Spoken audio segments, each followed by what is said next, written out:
Welcome back to another Ruthless Ideas podcast. Today, we got two wonderful videos that I'm pretty excited about.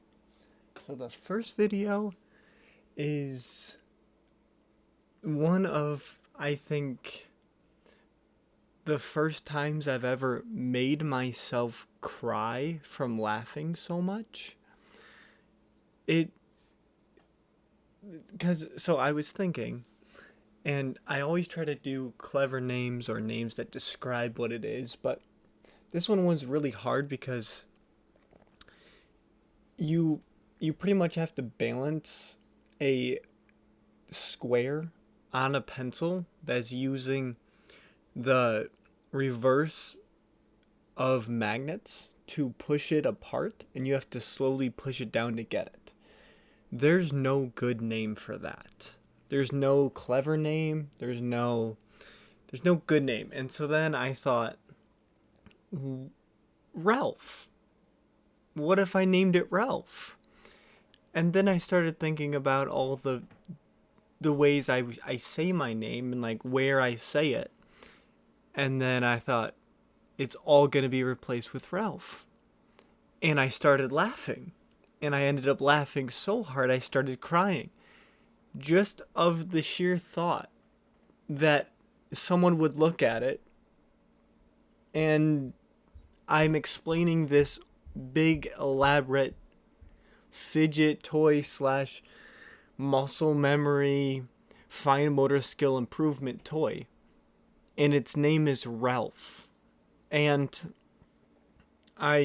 it was one of the only times I've ever done that, and it was so funny. And yeah, it doesn't happen a lot these days, and I thought, man, it felt good to just cry laughing at your own joke, which is something a lot of people can't enjoy, but man, cracking jokes yourself is fun. So just a little tidbit. So yeah, what this product does is, so when learning speech, some people struggle with it.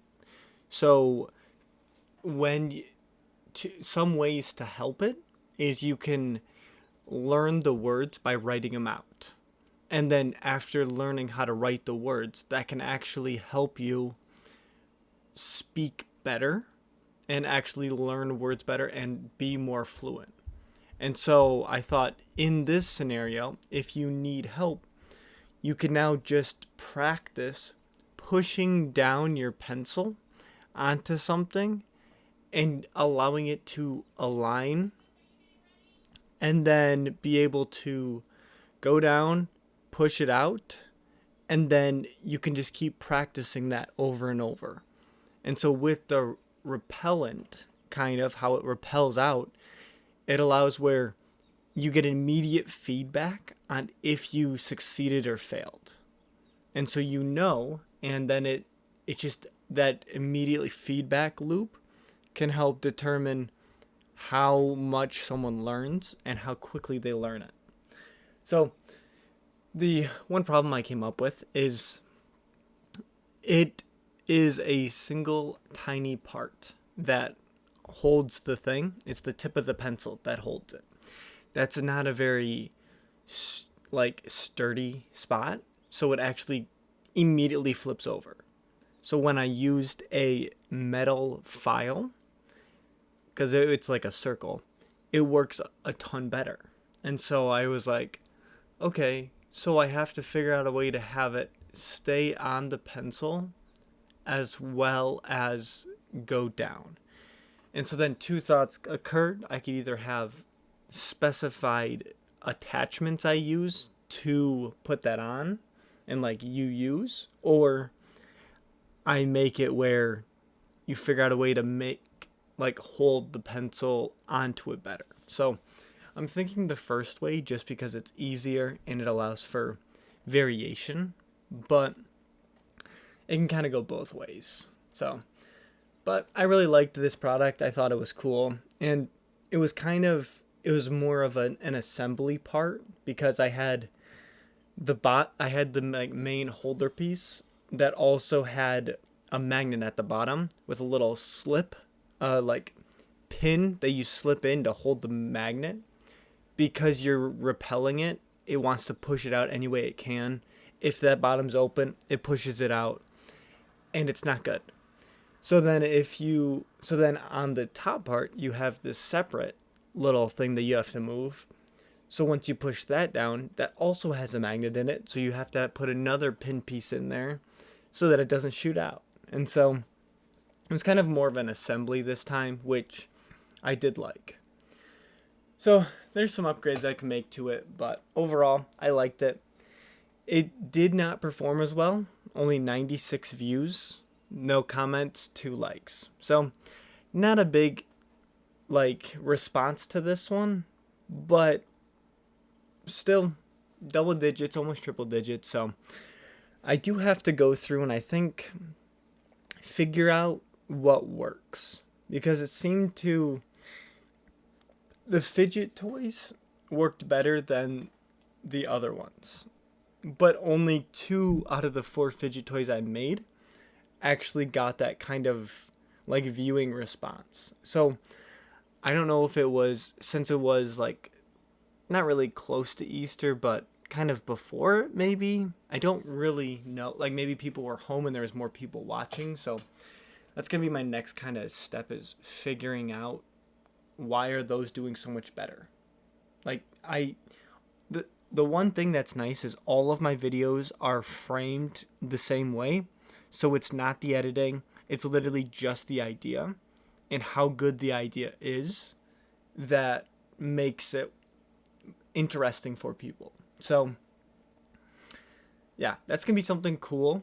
I actually may or may not make a video on that on my Austin Ruth, so I'll let y'all know. But the next product is called the Three Peet. So this one was a very different kind of idea because it was a 3-in-1 product, which was kind of something I don't do, and I don't know if this is good or bad, but I kind of left a big part out of it, which I wanted to engage comments. So I'll explain a little bit. So there's 3 different fidget toys slash what do you want to call it?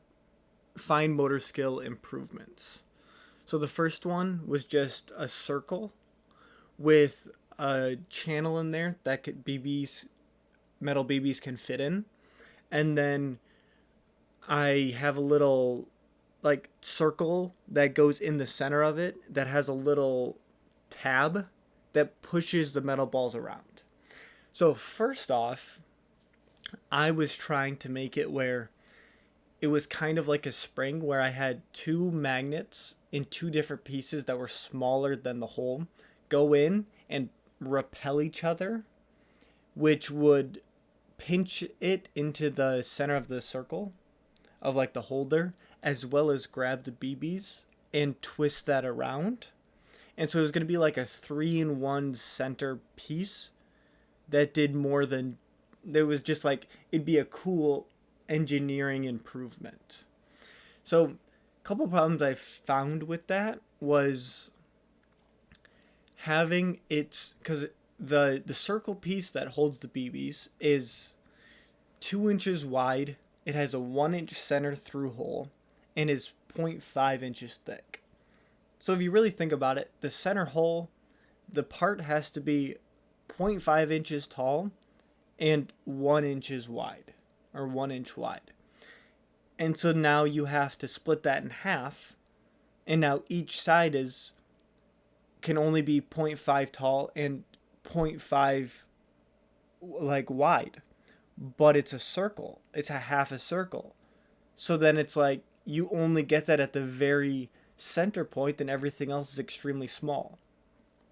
And so finding a way to make the parts kind of hold magnets in a way that allows it to repel and attract, hold the magnets, and spin around, and be at the same level as the BBs to be able to move it, was a very tricky thing to overcome. So I ended up doing about 4 or 5 different variations of this, from like a taller part to having it like support each other, or having a centerpiece support it, or having bigger magnets. And overall, it did not work. I just couldn't figure out how to get it to repel each other enough to pinch, as well as spin, as well as grab the BBs. So I just opted for a simple centerpiece that spun around the hole and moved the BBs, so that it was always feedback. You never missed the BBs. It always moved when you spun it.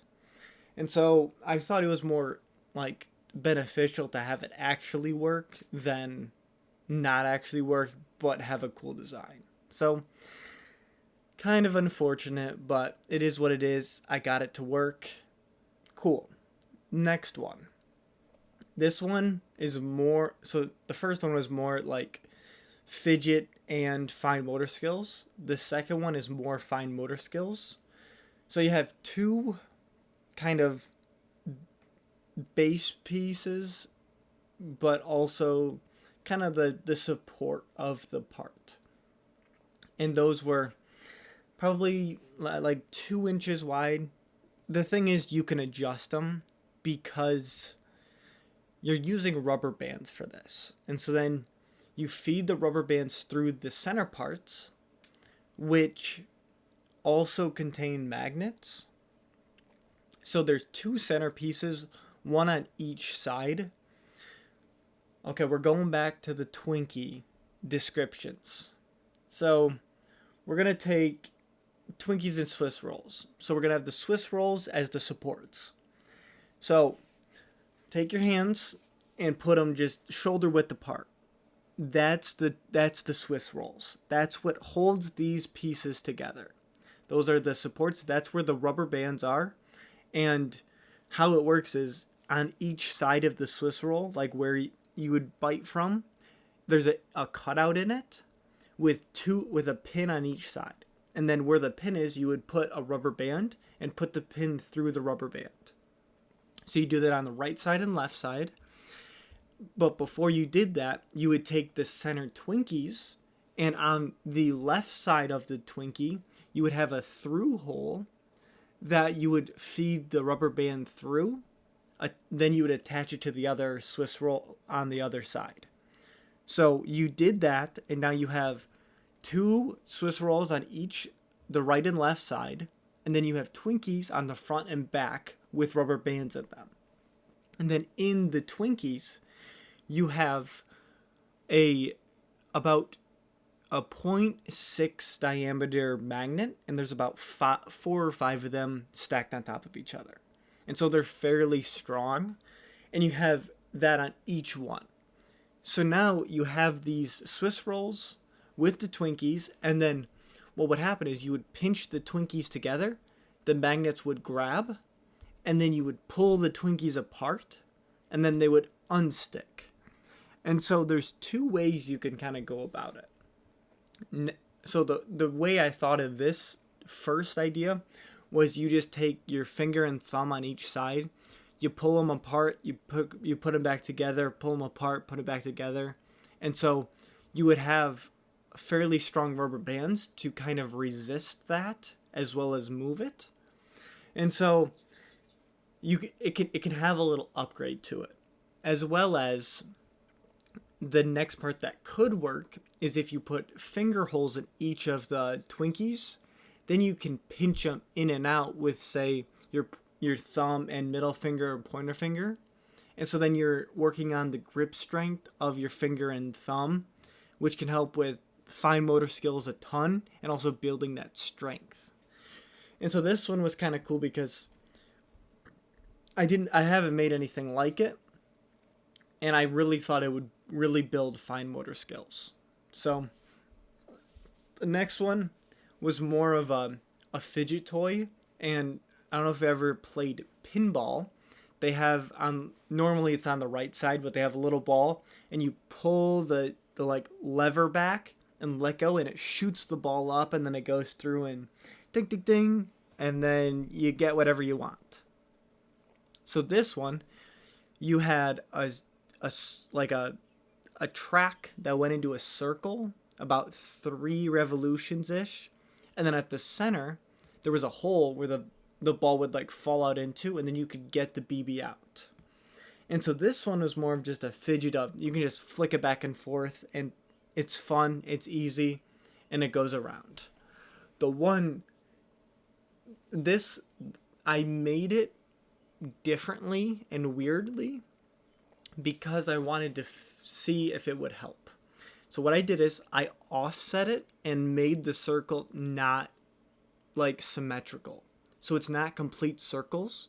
There are some different angles. It's not, it just looks weird and it's off-centered.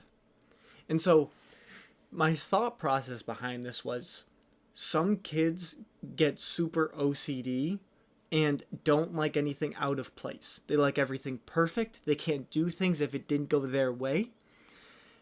And then they sometimes can't function because everything's not the way they want it. And it can affect their mood, what they do, their family. It can just affect a lot.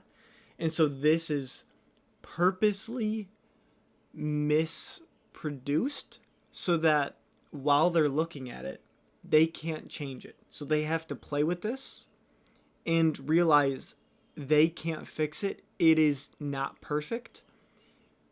What can they do with that? Can they get through it, play with it, enjoy it? And my hope was they'd say, oh, this isn't perfect, yet it still works. But I'm starting to, like, I don't hate looking at it. I can still look at it and it's still good. So then I was hoping that that would go into their daily life where they, if one thing gets out of place, they don't freak out. They're like, oh, it's okay because I have this toy that still works and it doesn't look perfect. Maybe other things will still work even if they're not perfect. Complete shot in like the dark. It was just my kind of understanding of how kids think was kind of just taking a giant stab at it and hoping like maybe it does turn out cool and it does help them. And I don't know, but I like trying to figure out those things. So I took a chance to see how it would go, and I would like, I need to figure out a way to get someone to test it who does kind of think like that, because I think it'd be cool to see how they react if it sends them into a complete spiral. Like, I think it would be wonderful to see. Not to see them go into a spiral, but see how they react to it. So, yeah, kind of crazy. But then the one interesting part about this video I made was these 3 parts aren't connected. And so my hope was that if I left enough up to the imagination of people, would more people come through and give ideas of ways to fix this and say, hey, what if you connected them this way? Or what if you made it this other way? So I was hoping for it.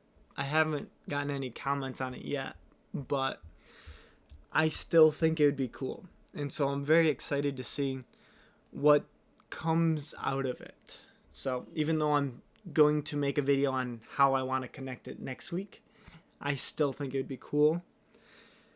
And I mean, I got 4 views on it. It is what it is. But I still have to post the short of it, so I'm hoping that I get a bunch of reactions to that. But you never know what's going to happen. I could have some sweet ideas, I could not. But one idea that I actually thought of while making the video, like I was talking about what could be, and then I thought of an idea and I was completely not like starstruck, but kind of like, I just came up with that on the spot and it's a good idea. So I'll I'll let you in on it. But what it'd be a table that has, it kind of looks like a checkerboard, but each square is a different fidget toy. And so you could have this in like classrooms or like doctors' offices where they have this table with, I don't know, 30 different toys. And then if you want to play with the toy, you can like play with it there, or there's like little tables, say like a line of 4 that you put 4 of the toys in, and then you bring it back to your desk in like a classroom or when you're at the doctor's office, and then you can play with it there as well. And so it allows that customization of how in order do they want to play with it or use them, as well as kind of you can pick what you want. And so it adds that customization of, I don't really like these toys, but these 3 over here I really like. I'm going to bring them closer to me on the table or just to my desk.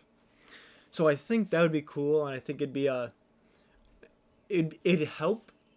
Honestly, it'd be cool for me because then I can go from having it being a single level or a single like with the spinny thing, it's a 1 level thing. If I have a square on the table, I could kind of use the space above to make the toy better. So I could have that spinner go in a very long marble track shaped like toy, go all the way down to the bottom. There's a little ring at the bottom that catches all the BBs, and then you bring it all the way back up to the top. So it kind of offers that expansion of it, because I wouldn't really be able to do that if it's not on the table, just because I kind of want them handheld. And if they're not handheld, what kind of fidget toy is that? So that's one of the ideas I thought of, and I kind of fell in love with it. So I don't know if that's what I'm going to do next week. I think I'm going to wait for that, and that might be a later month that I attack. But I think it would be cool, and I think it might be a beneficial thing to make. So that's kind of it for this week. I kind of talked about my preferences in there a little bit.